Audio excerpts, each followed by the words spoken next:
ताउल्लाह उमरी जो वज़ीर ज़राअत हैं उनका ये बयान आया है, हिंदुस्तान हो या ये अफ़गान दहशतगर्द हों, इनका डीएनए बनी इसराइल से मिलता है। असल में ये सारे का सारा डीएनए दहशतगर्दी का डीएनए है कि इनका बाप एक है।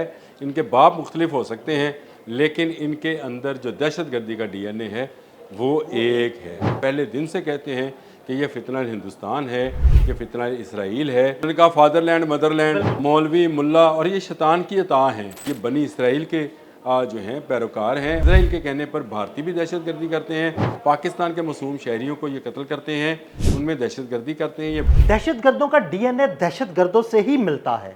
अफगान वज़ीर तिजारत ने भी इस बात का एहतराफ़ कर लिया और ये कहा कि उनका डीएनए ऐसे लगता है जैसे भारतीयों से मिलता है।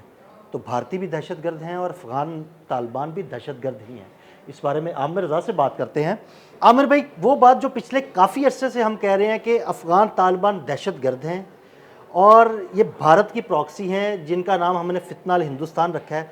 अब अफ़गानिस्तान के वज़ीर ज़राअत ने भी ये बात मान ली कि लगता है उनका और भारतीयों का डीएनए एक ही है। देखिए, बिल्कुल ताउल्लाह उमरी जो वज़ीर ज़राअत हैं उनका ये बयान आया है, लेकिन इस बयान में एक झोल है। असल में हिंदुस्तान हो या ये अफ़गान दहशतगर्द हों, इनका डीएनए बनी इसराइल से मिलता है। ये मैं आपको बता दूं, ये उनका ख्याल है कि इनका डीएनए एक है। असल में ये सारे का सारा डीएनए दहशतगर्दी का डीएनए है। ये कोई इंसानी डीएनए नहीं है। इसको बिल्कुल आप इस तरह से ना समझें कि इनका बाप एक है। इनके बाप मुख्तलिफ हो सकते हैं लेकिन इनके अंदर जो दहशतगर्दी का डीएनए है वो एक है। और इसीलिए इसको हम पहले दिन से कहते हैं कि ये फितना हिंदुस्तान है, ये फितना इसराइल है और इन्हीं के एमा पर ये पूरी दुनिया के अंदर एक बराए फ़रोख्त कह लें या किराए पर मिलने वाले टट्टू या दहशतगर्द जो हैं, ये किराए के दहशतगर्द हैं। आपने उज़्बेकिस्तान में, ताजिकिस्तान में, आपने ईरान में, पाकिस्तान में, कहीं पर भी दहशत, चाइना में, जहाँ पर भी दहशतगर्दी करानी, इवन अफ़गानिस्तान के अंदर भी जो इनके ग्रोही जंग है, जो कबायली जंग है, उसके अंदर भी ये एक दूसरे में दहशतगर्द जो है ख़रीदो फरोख्त करते हैं। अब आपको ये सुनकर हैरानी होगी कि अल्लाह ताला किस तरह से हमें दिखा रहा है कि सारे के सारे एक बनी इसराइल के डीएनए से ही बने हैं। आपको याद है कि नरेंद्र मोदी ने 26 फरवरी 2026 को दौरा किया इसराइल का। बिल्कुल, ईरान पर हमले से एक दो दिन पहले वो वहाँ पर मौजूद थे और उन्होंने तो उनको अपना जो है ना वो बाप करार दे दिया। उन्होंने कहा फादरलैंड मदरलैंड, ये उन्होंने वहाँ पे लफ्ज़ बोला था। ये फादरलैंड मदरलैंड क्या था? इसी तरह का दिल्ली में होने वाली कॉन्फ्रेंस के अंदर जिसमें कोई आपका तल्लक नहीं था, ये मौलवी ताउल्लाह उमरी जो हैं, नाम सुने इनका, ये ऐसे लगता है जैसे ये पता नहीं ये मौलवी मुल्ला और ये शैतान की अता हैं। ये किसी की नहीं है, ये बनी इसराइल के जो हैं पैरोकार हैं और इसी के कहने पर, यानी इसराइल के कहने पर भारतीय भी दहशतगर्दी करते हैं। पाकिस्तान का खौफ है इनके दिलों के अंदर बैठा हुआ।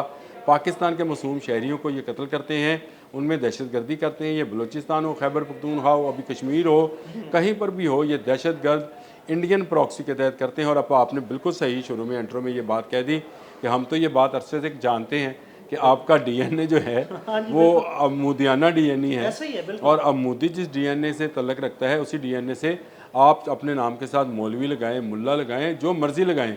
हाँ, मोदी गुजरात का कसाब जिसे कहते हैं, गुजरात का दहशतगर्द था। नहीं, गुजरात का क्या, पूरे इस वक्त पूरे हिंदुस्तान का दहशतगर्द बना हुआ है, बल्कि पूरे खित्ते का दहशतगर्द बना हुआ है। ईरान के अंदर किसने दहशतगर्दी, ईरान के अंदर जासूसी किसने की थी?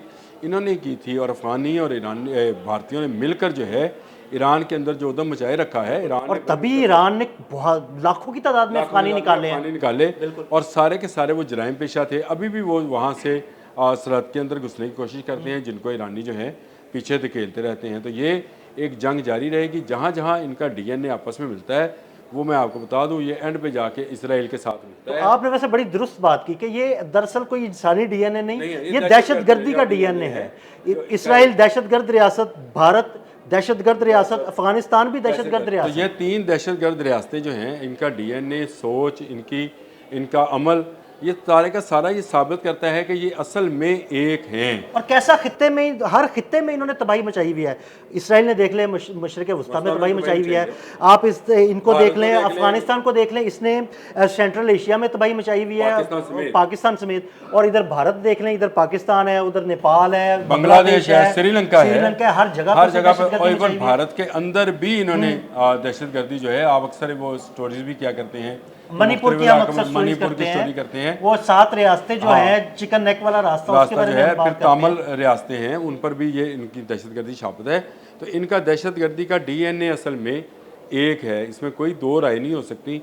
मैं ये मौलवी अताउल्लाह उमरी की इस बात से 100% मुतफिक हूँ, बल्कि मैं इसमें इजाफा करता हूँ कि आप सबका डीएनए जो है इजरायली दहशतगर्दी का डीएनए है, और इस डीएनए को ख़त्म करना ही जो है दुनिया का अवलीन मकसद होना चाहिए। और इसको ख़त्म करेंगे ही तो दुनिया में अमन आएगा। मैं भी यही कहता हूँ कि ये पूरी दुनिया का अमन जो है, देख लें इस वक्त मिडिल ईस्ट में क्या है, आपने हमस क्यों बंद है, ये उसी डीएनए की वजह से है।